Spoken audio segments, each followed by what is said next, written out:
بنورنا الدنيا وننشر في الفضاء أملا ونعلي عزم همتنا فمن طلب العلا وصل.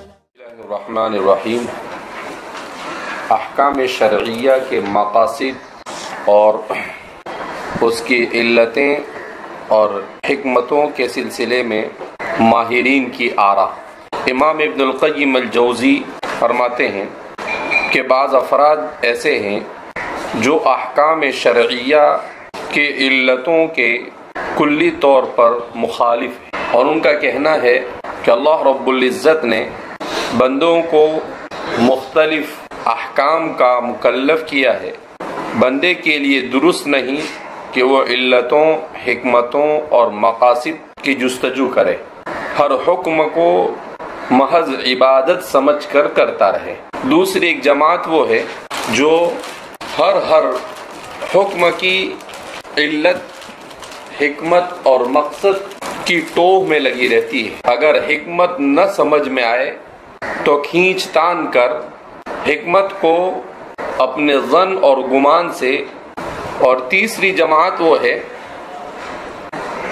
جن کا کہنا ہے کہ ہر حکم کی حکمت اور علت انسان کے سمجھ میں آئے یہ ضروری نہیں. یہ لوگ مقاصد، علت اور مصلحت کے اعتبار سے احکام کو 3 حصوں میں تقسیم کرتے ہیں. نمبر 1، بعض احکام ایسے ہیں جن کی علت اور حکمت کتاب و سنت میں مذکور ہے، لہذا اسے جاننے میں کوئی حرج نہیں. نمبر 2، بعض احکام ایسے ہیں جو محض تعبدی ہے، شریعت نے اسے جس طرح سے کرنے کا مکلف کیا اسی طرح اسے انجام دے، اس کی حکمتوں اور مصلحتوں کی ٹوہ میں نہ لگا رہے. خاص طور پر عبادات محضہ اسی قبیل سے ہے کہ ان میں مقاصد اور حکمتوں کی طرف التفات نہیں کرنا چاہیے. نمبر 3،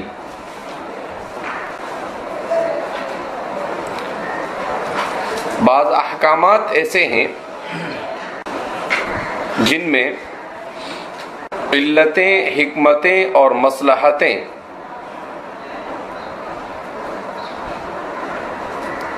مخفی ہوتی ہیں اور ضرورت پڑنے پر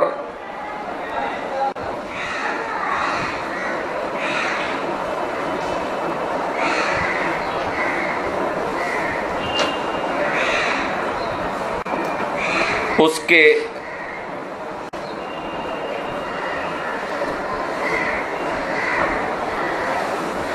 جاننے اور معرفت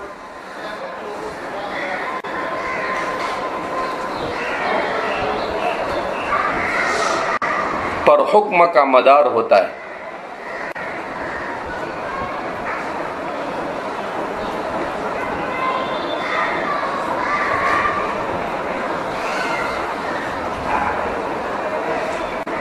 تو اس صورت میں اس کی علتوں اور مصلحتوں کو جاننا فقہا پر ضروری ہو جاتا ہے. مثلا معاملات، جیسے ربا کی علت کو صراحتاً بیان نہیں کیا گیا، البتہ احادیث کو سامنے رکھ کر فقہا نے اس کی مختلف علتیں مستنبط کی. کسی نے کیل وزن مع الجنس کہا،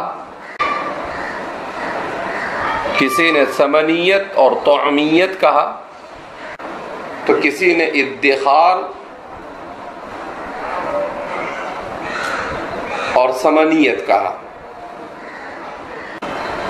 تو عام طور پر معاملات اسی قبیل سے ہیں، معاملات کے احکام اسی قبیل سے ہیں۔